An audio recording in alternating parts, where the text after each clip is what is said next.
Чувашии впервые появилась историческая карта «Святая земля Палестина» 23 июня 1996 году на Чебоксарском заливе. Ее тогда открывал Николай Васильевич Федоров, президент Чувашской республики. Вместе с ним был Алексей II. Открыли дорогу к храму, открыли залив. Вот она перед вами, историческая карта Палестина, Святая земля. Находится в центре Чувашской республики, в центре города на Чебоксарском заливе. 23 июня 1996 году открывал этот залив, открывал дорогу к храму президент Чувашии, первый избранный президент Николай Васильевич Федоров. С ним были и Андрей Николаев, и был Алексей II, был, и были гости большие из Москвы. И президент Федоров в этот день ко мне приезжал вечером, были гости, больше 50 человек, бизнесменов, иностранных людей и так далее. Он приезжал ко мне вместе с гостями из Москвы, с Андреем Николаевым, в кафе «Палестина». И мы там посидели, отмечали вот это. Возможно, они даже не знали, что это карта Палестина. Но по сути это вышла историческая карта Палестина. Это был, конечно, фантастический. То есть это случайность, доктор Басам, это вы меня просто удивили. Да, вы это знаете, случайность или это нечаянно, или все же закономерность? Когда я спросил тот, кто это проектировал залив, он мне сказал, случайности не бывает, но пусть это будет моя маленькая тайна. Вот это мне сказали. А Андрей Николаев был большим другом палестинского народа. И вот и потом, когда Андрея Николаева не стало, появилось в Марпасаде агрофото, которые сделали специально. И там появилась карта Палестина. Поставили Андрея Николаева треугольник, карта Палестина. И я спросил у директора музея, музейный комплекс Тукмаков Александр Николаевич, говорю, как это так появилась карта Палестина, и там находится наш большой друг Андрей Григорьевич Николаев. А он мне ответил, я говорю, это случайно, говорит, случайности, доктор Басам, не бывает. И вот, значит, мы, Палестина и Чувашия, связаны, видимо, душой, связаны кровью. Ведь Иван Яковлевич Яковлев, большущий друг палестинского народа, который более 100 лет тому назад отправлял в Палестину своих учеников, чтобы они учились в Палестине, отправлял паломников. Он был член российско-палестинское общество дружбы, которые были при царе еще. И он платил свой взнос 25 рублей в год.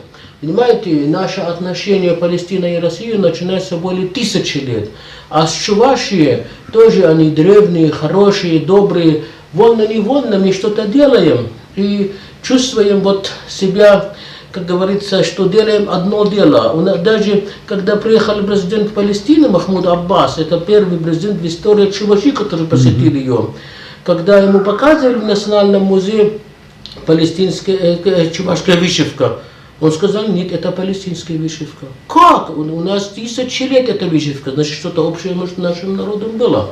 И доктор вот, Басам, да. Вы хотите сказать нам, что вы у своих родных берегов, вот залив вы нам показали и картинку, что в поле, который очертаниями обозначает карту Палестины, рисунок. Да, да, дорогой. То вы, получается, у родных берегов? Естественно. И когда даже бывает мне тоска или грустно, я хожу по заливу здесь, пешком вокруг этой святая земля, святая карта. И больше влюбляюсь в Чувашию. Я так люблю породниться с Чувашией. У меня дети мои, дочери в них, и чувашская, и палестинская кровь. И поэтому любовь мою к Чувашии прибавляется и прибавляется каждый раз. Я хотел вас еще ознакомить, как была захвачена Палестина вот по карте. Вот до 17 года, как была Палестина зеленая, это вся Палестина. Не было никто, ничего, вот это вся чисто Палестина. В 1946 года уже начали планировать, как можно, после как закончилась Вторая мировая война, как можно куда-то евреев компенсировать за то, что Гитлер их поубивал, устроил резни, устроил Холокост. И они решили, что надо отобрать у палестинцев свою землю. Тогда мы находились под мандатом Великобритании. И начались какие-то там, начались там всякие проекты по разделу Палестины. Это незаконный план, противоречит всем нормам международного права и человечества, который отнимает у палестинцев 55% своей территории, земли, родное, родина, и отдает для создания государства, так называемое государство Израиль. Но Израиль в 1948 году не только эту территорию забирает, он еще и, конечно, Великобритания, которая была оккупант Палестины, называлась под мандатом Палестины, под Великобритания, которая якобы готовила Палестине к свободе, что палестинское государство было создано. Она передает свою армию, то есть свое оружие, она передает свою даже форму военную, передает все евреям, которые их отправили в Палестину для того, чтобы завоевать, создать государство. И Израиль становится агрессором и оккупирует в 1948-1949 году 78% территории Палестины. Палестина страна небольшая, всего лишь 27 тысяч квадратных километров, ну плюс чуть-чуть там несколько километров.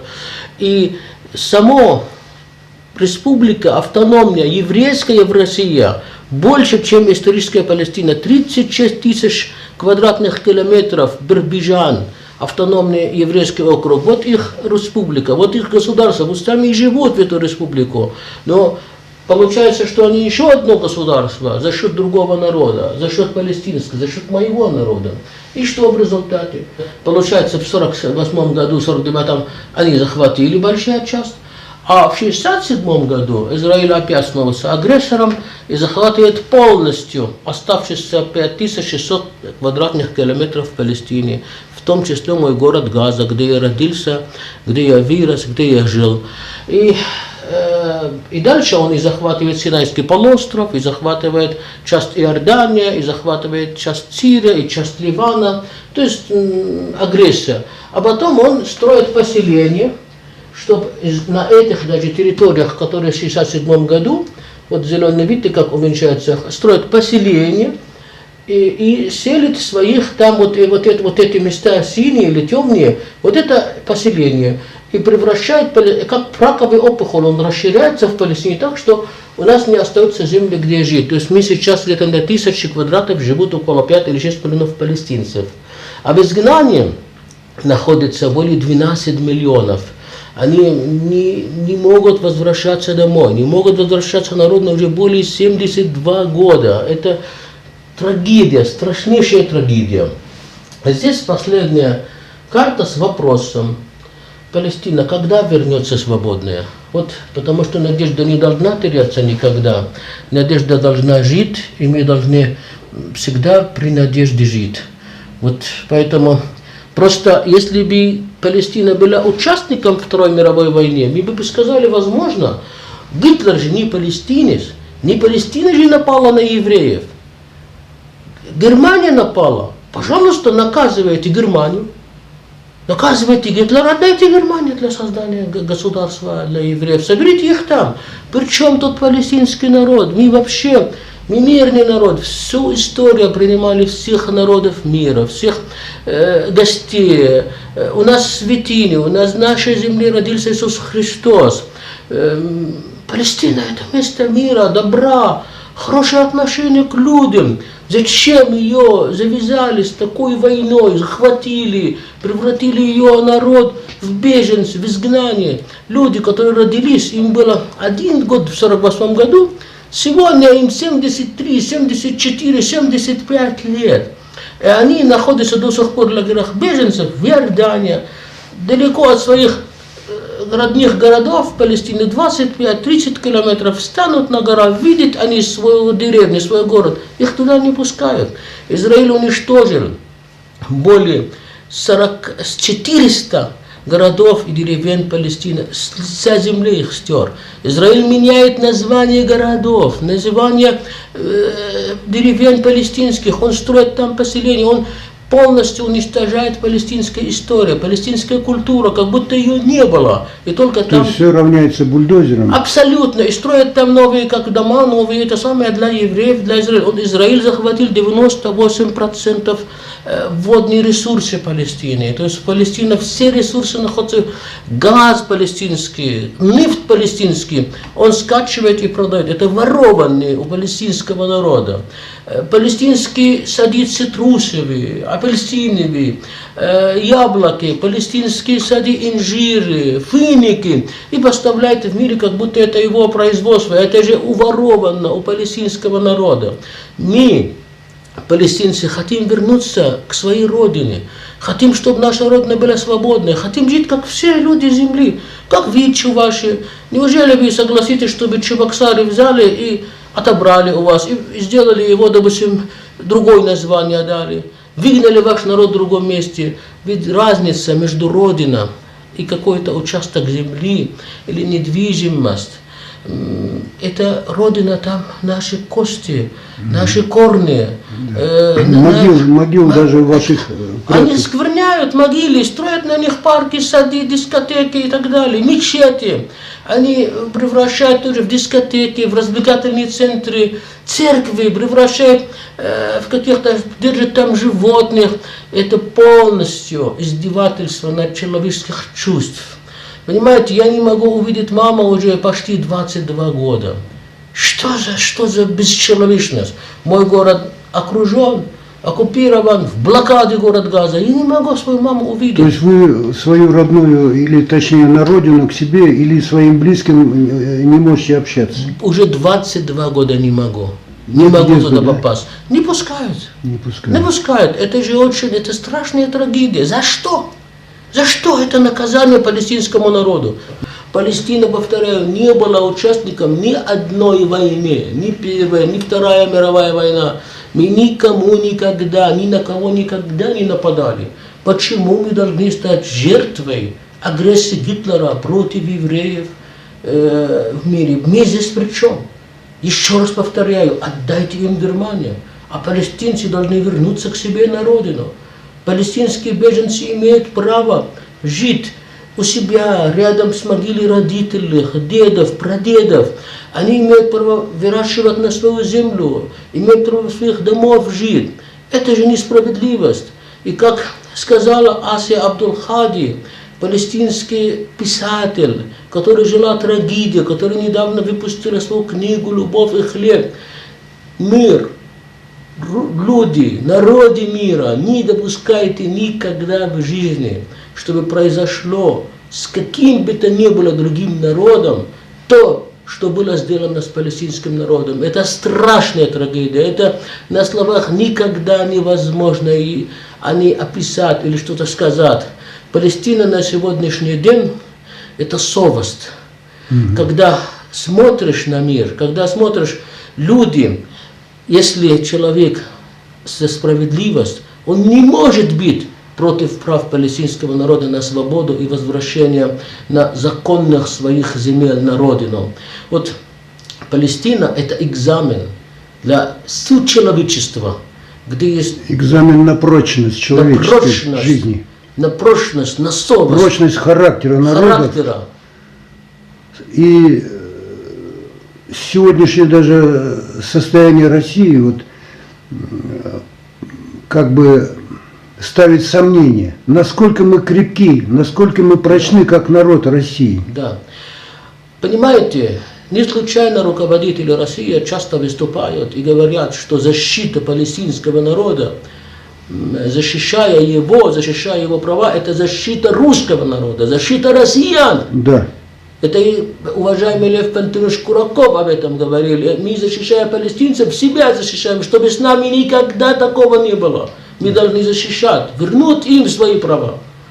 Палестинцы должны жить справедливо, как все народы мира, чтобы из Чебоксара можно полететь в Палестине, оттуда можно прилететь, работать, сотрудничать, трудиться вместе в области культуры, спорта, науки, образования, медицины, все сферы жизни. Мы такие же люди, у нашего народа тоже красная кровь, как у всех народов мира. Чувство боли, страдания, любви, страха, радости, печали, горе у нас одинаково, как у любого народа. Но почему мир до сих пор считает, что все, что делают оккупанты израильтяне против палестинского народа, это дозволено? Израиль стоит выше норм международного права, выше закона, ее нельзя наказать.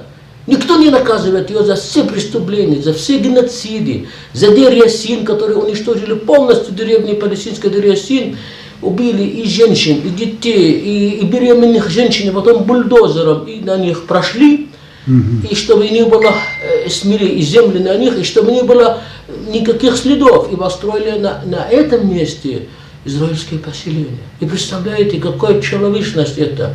Вообще наш мир на сегодняшний день стоит перед крахом, перед опасностью. Не болезнь, не вирус корона. Это не самое страшное. Не рак, не СПИД, не вирус С. Нет. Самое страшное это дефицит человечности. Это отсутствие человечности. Вот что может уничтожить. А судьба палестинского народа это экзамен, совесть народов мира.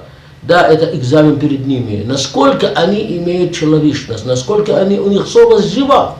Если у них совесть жива, то они должны все встать и сказать: все, хватит, прекратите.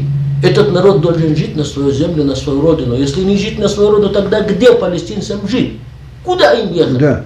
У них нет больше, а у евреев есть государство, есть республика внутри России, автономный округ Биробиджан, более 36 тысяч квадратных километров, больше, чем историческая Палестина, 10 тысяч. Это, считай, не на 10, но где-то на 1/3 больше, чем Палестина. Они могут спокойно жить. И могут везде жить, где хотят. И даже в Палестине евреи могут жить спокойно с палестинцами. Но почему палестинцам нельзя там жить? Почему нас выгоняют оттуда? Почему нас выгнали оттуда? Поэтому этот вопрос, насколько более 73 года страдания палестинского народа продолжаются, этот вопрос палестинский народ никогда не сдастся. Никогда не перестанет требовать свои права. Палестина берет пример с великих народов Советского Союза, Россия, которые сражались против гитлерской оккупации и отдали более 28 миллионов жизней, чтобы Родина осталась свободная. Они не сдались, когда потребовала Родина их кровь, их жертва, они отдали себя жертву, потому что человек без Родины, он никто, ничто, ничего не стоит. Поэтому мы, палестинцы, будем до конца бороться для того, чтобы вернуться на родину, вернуть свою родину. Конечно, даже если пройдут 100 лет, 200 лет, 1000 лет, мы никогда не сдадимся и не перестанем любить свою родину и желать ее освободить от оккупантов. Палестина, наши корни находятся там, мы даже наши лица. Если выйти там потом в картине Арафата, Палестина, наша земля, наши лица, цвет нашей земли имеет. Понимаете, мы оттуда, а те, которые приехали, кто европейцы, кто там откуда-то, они чужие, сразу видно, что их лица не похожи на этой земле. Мы, палестинцы, имеем цвет, как вы думаете, они выживут, эти бледнолицые? Но спрошу у вас, может ли дерево жить без корня? Они не имеют корня. Ну, там корни не имеют. Да, у каждого дерева, конечно, корни должны быть. И чем крепче стоит человек, тем сильнее. Отлично. Палестинцы имеют более 150 тысяч лет корни. Да. А 100 лет, 200 лет, когда сажаешь корни, это не может быть, они не прикроют 150 тысяч лет, которые в земле Палестины похоронены. То есть это борьба надолго? Борьба на справедливость, на человечность. Это наша Родина. У нас другая Родина нет. Там наша история, там наша культура, там наши традиции, обычаи, там похоронены кости наших дедов, отцов. Мы тоже, как вы же любите ходить на могилы в праздниках, положить цветы, читать молитву. Мы такие же люди, как вы. Мы же похожи на все люди, мы созданы так же, как любой человек.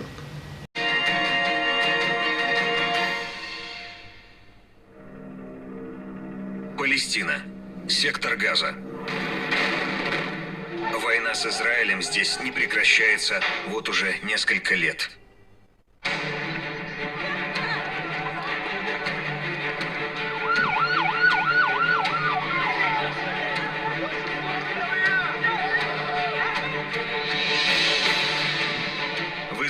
Сектор Газа называют враждебным государственным образованием. ООН считает его временно оккупированной территорией. Здесь безраздельно господствует движение Хамас, которое в некоторых странах называют террористическим. Последние несколько лет Хамас и армия Израиля обмениваются ракетно-бомбовыми ударами.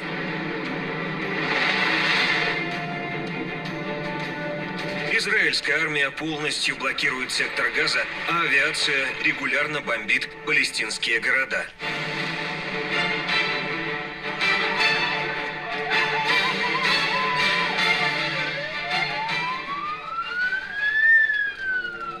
Многолетняя война, кажется, не закончится никогда. Сотни убитых и раненых уже никого не останавливают. Абу Аль-Кас – врач палестинского отделения Красного полумесяца. Каждый его день начинается с выезда к полевому госпиталю.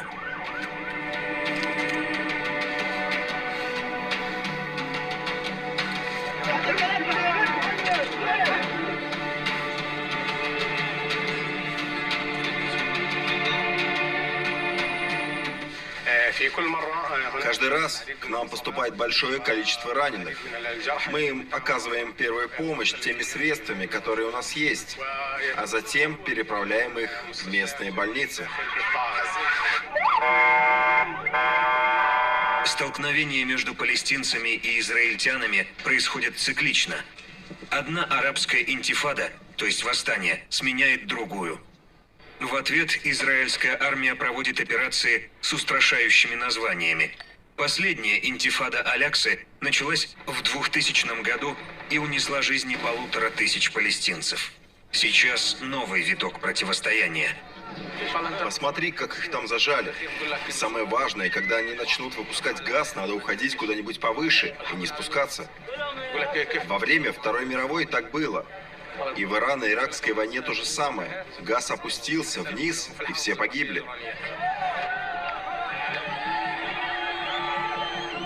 Мы все время передвигаемся в те места, где большое скопление людей. Там будет стрельба и будут ранены. Мы всегда должны быть рядом, чтобы оказывать помощь.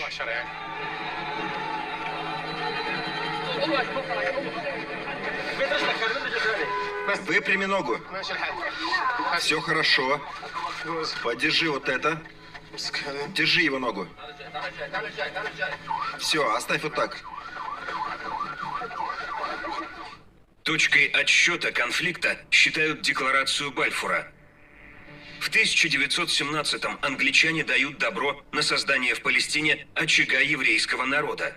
После распада Османской империи и до 1947 года Палестиной управляют британцы. В 1947-м они уходят с Ближнего Востока, а план ООН по созданию палестинского и еврейского государств терпит крах. Начинается Первая война, и она оказалась не последней.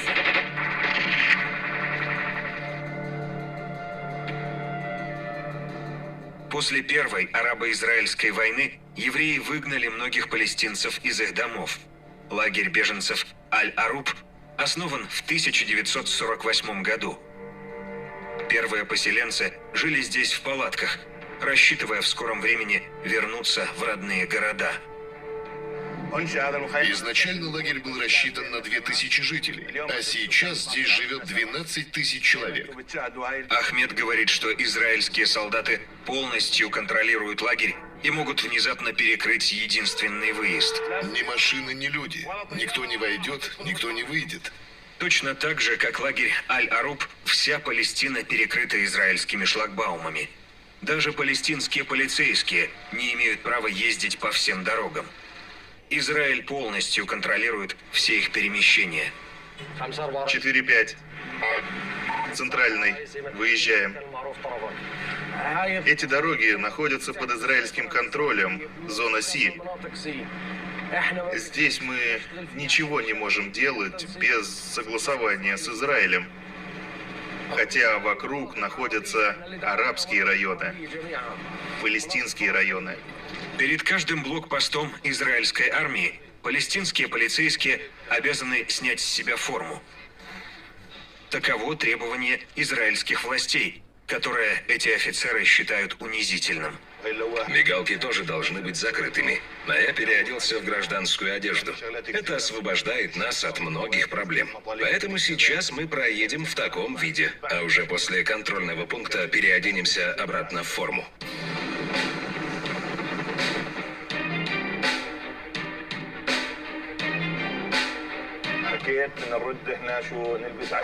Все, теперь можно переодеваться обратно. Здесь они уже не могут запрещать нам носить форму.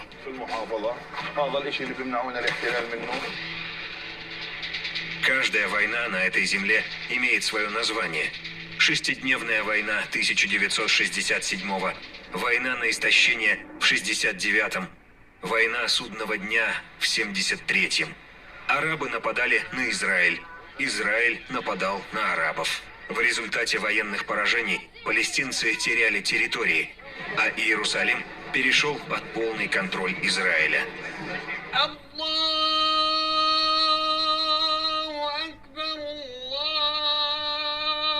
Созданная в 1964 году Организация освобождения Палестины стала, по сути, единственной политической силой, отстаивающей права палестинского народа. Ее возглавил молодой революционер Ясер Арафат. Первым делом мы должны собрать весь наш народ и сделать так, чтобы он смог проживать на своей территории со всеми правами и под руководством освободительного движения Палестины. Арафат прошел долгий путь от политика, которого в Израиле называли террористом и за которым охотились все спецслужбы, до лидера национально-освободительного движения и лауреата Нобелевской премии мира. Я пришел, господин президент, держа оливковую ветвь в одной руке и оружие повстанца в другой, но я не позволю оливковой ветви выпасть из моей руки, не позволю. Вот здесь сура из Корана. Здесь написано: ушедший смертью праведника президент Ясер Арафат. Родился 24 августа 1929, умер 11 ноября 2004. Он завещал, чтобы его похоронили в Иерусалиме. Пока временно он захоронен здесь. И после освобождения Иерусалима и мечети Аль-Акса его перезахоронят там, для того, чтобы выполнить его просьбу. Преемник Арафата Махмуд Аббас пытался продолжить начатое дело. Его усилиями в 2012 году Палестина получила статус страны-наблюдателя в ООН. Мы до сих пор продолжаем бороться с оккупацией. За нами закон и желание крепко стоять на своей земле. С каждым днем мы получаем все больше признания на мировом уровне, и в то же время усиливается отторжение и осуждение захватнической и колонизаторской политики израильских властей. Я убежден, однажды политика Израиля будет отвергнута мировым сообществом. Второй после президента человек в правящей партии Фатх Махмуд Алюль. В революционном движении с 16 лет, сидел в израильской тюрьме, много воевал с израильтянами. В его кабинете фотография. Махмуд Алюль ведет Ясера Арафата по развалинам Дженина после израильских бомбардировок. Когда-то эти революционеры первыми повели палестинцев на борьбу за независимость. Ясер Арафат всегда говорил: эта земля станет независимой, если не при нас, то при наших детях. У него было известное высказывание по этому поводу. Настанет день, когда поднимут бутон или розу. Так он говорил про палестинский флаг на мечетях и церквях в Иерусалиме. Он знал, что эта война будет очень долгой.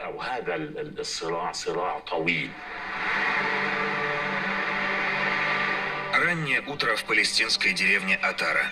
Время, когда дети идут в школу. 1, 2, 3, 4. Хвала Аллаху, Господу миров, властелину дня воздаяния. Тебе одному мы поклоняемся и Тебя одного молим о помощи. Веди нас прямым путем. Отдать честь.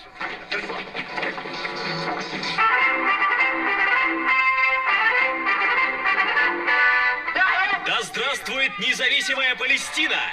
Да здравствует независимая Палестина! Свободная Палестина – то, о чем мечтали родители этих детей. Здесь с 1 класса каждому школьнику объясняют, кто виноват в том, что Палестина до сих пор не стала независимой. Как называется наша земля? Палестина. А кто мне назовет столицу Палестины? Иерусалим. Иерусалим. Правильно, Иерусалим. Вот это все наша земля. Это Палестина. Евреи не имеют никакого права на эту территорию. Это палестинские земли. Де-факто сейчас Палестина разделена на две части – западный берег реки Иордан и сектор Газа.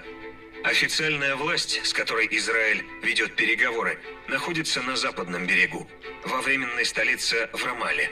Здесь поддерживают партию Фатх, наследницу Организации освобождения Палестины. В секторе Газа господствует движение Хамас. Оно ведет войну на два фронта – и против израильской армии, и против Фатха в Рамале. Сектор Газа последние 10 лет под жесткой блокадой, сионистской блокадой. Именно сионисты притесняют палестинский народ и бомбят городскую инфраструктуру. То, что сейчас происходит, это всего лишь ответные действия на агрессию сионистского врага. Многолетняя война превратила некогда единую Палестину в лоскутное одеяло, сотканное из разных кусков палестинских и еврейских территорий. В одном из древнейших городов мира, Хевроне, в течение десятилетий идет борьба за землю и святыни. Эти ворота захлопнули перед нашим лицом оккупанты 25 лет назад. Там находится израильская военная база. Вот следы от пуль, выпущенных поселенцами по нашему дому. Там тоже. И там. И в углу. Стреляли также в моего дедушку, который работал вот здесь, в мастерской. В городе 170 тысяч палестинцев и всего 1200 евреев. Еврейский квартал – это небольшой островок, окруженный со всех сторон арабскими. Моему отцу, царствие ему небесное, до его смерти поступало много предложений, но он им ответил: «Я не уеду». Моего брата задержали и пришли договариваться к отцу, но он им ответил: «Я не уеду». По словам Ханы, израильтяне отключали в ее доме газ, электричество и воду. Несколько раз поджигали машину. Но когда эти методы не помогли, они решили купить ее дом. Предложили большие деньги, но Хана отказалась. Там находится мечеть Ибрахима, там мусульманское кладбище, а это арабские земли, и им ничего из этого не принадлежит. Меня здесь держит вера, корни. Я здесь родилась, здесь и умру. Мои родители и дедушка умерли здесь, и я тоже умру здесь. Еврейский анклав в Хевроне охраняет израильская армия. Любой выпад со стороны палестинцев в Израиле называют проявлением терроризма.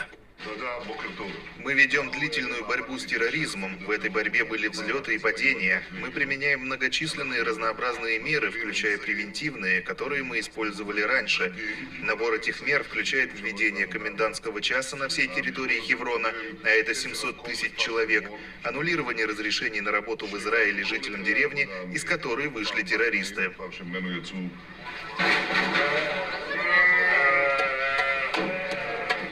В Иорданской долине идет свое сражение за землю. Здесь живут в основном палестинские крестьяне, бедуины-кочевники. Для современного городского жителя условия жизни этих людей – сплошной кошмар. Хилые хибары, никаких удобств. Дети спят на земле. Минимум электричества от старой солнечной батареи. Единственный источник дохода – стадо овец. Раньше мы жили на своей земле в районе Аль-Рувак. Через 10 лет пришли израильские солдаты и сказали, что это военная зона, и ее нужно освободить. Нам пришлось уехать. Переехали сюда, но и отсюда нас гонят. В каменистой долине, где почти нет деревьев, а летом обычная температура в тени 50 градусов, Главная борьба идет не только за землю, но и за воду. Без нее тут не выжить. Вон там башня. Там израильская скважина. Но нам запрещено пользоваться этой водой. Раньше в этой части Иорданской долины кочевали около 80 бедуинских семей, а теперь осталось всего лишь 6. Сейчас самое важное для моих детей – учеба. Я все сделаю, чтобы они жили лучше, чем я. А я буду работать, потому что образование для них самое главное. Жизнь у нас непростая, жизнь сложная. Но это все равно лучше, чем пойти к оккупантам, работать на них. Не хочу, чтобы они мне указывали: подай да принеси. Юсеф уверен, что его дети будут жить уже в независимой Палестине. Нынешние палестинские власти тоже делают ставку на молодежь. Эти молодые люди – курсанты военного университета в Иерихоне. Кроме военных наук и криминалистики, они изучают право, менеджмент, компьютерные технологии и безопасность. 6, 7, 8, 9, 10. Встать.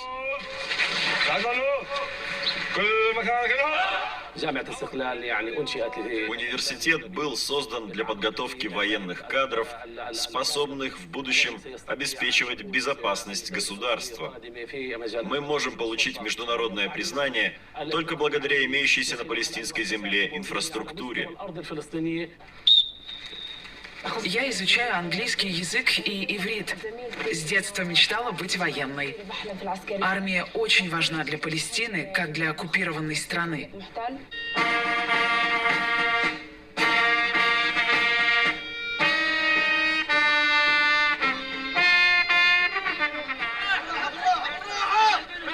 Если сектор Газа под властью движения Хамас в открытую воюет с Израилем, то на западном берегу реки Иордан палестинцы пытаются возродить экономику. На окраине Вифлеема братья Насер добывают знаменитый на весь мир Иерусалимский камень. Возраст этих блоков может достигать сотен, а то и миллионов лет. Из-за условий оккупации нам трудно добиться разрешения на использование каменоломни, так как эта земля находится под контролем Израиля. Сейчас это предприятие, по сути, единственное, кто создает рабочие места в Вифлееме. Оно поставляет свою продукцию в 74 страны мира. Цвет, который мы сейчас видим, это особенный палестинский цвет. У нас его называют золотым. Для нас самое главное качество, ведь по нам судят о всем палестинском бизнесе. Братья Насер вспоминают, как их город был в блокаде, а на территорию предприятия залетали израильские артиллерийские снаряды. Добиться от евреев разрешения на использование карьера палестинской земли – это как выиграть сражение, ведь все здесь под контролем Израиля. После того, как Палестину признали частично независимым государством, богатые палестинские эмигранты начали вкладывать сюда свои средства, преображая эту землю. 9 лет назад на этом месте была лишь пустыня и холмы. Сейчас почти достроен современный город, рассчитанный на 40 тысяч жителей. Раваби – проект миллиардера палестинского происхождения Башара Аль-Масри. Его вклад в будущее Палестины. Этот проект – маленькая мечта, часть нашей большой мечты о независимости Палестины. Мы строим государство, строим город. Смотрим на мировую практику и выбираем для себя лучшее. Просто получить независимость – это полдела. Важнее понять, какое качество у этой независимости. Вместе с инвесторами Башар Аль-Масри уже вложил в проект 1 миллиард 400 миллионов долларов.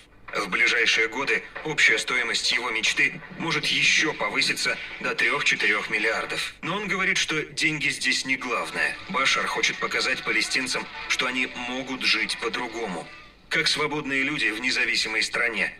Но Но многим это не нравится. Мы только слышим о независимости, но не видим ее.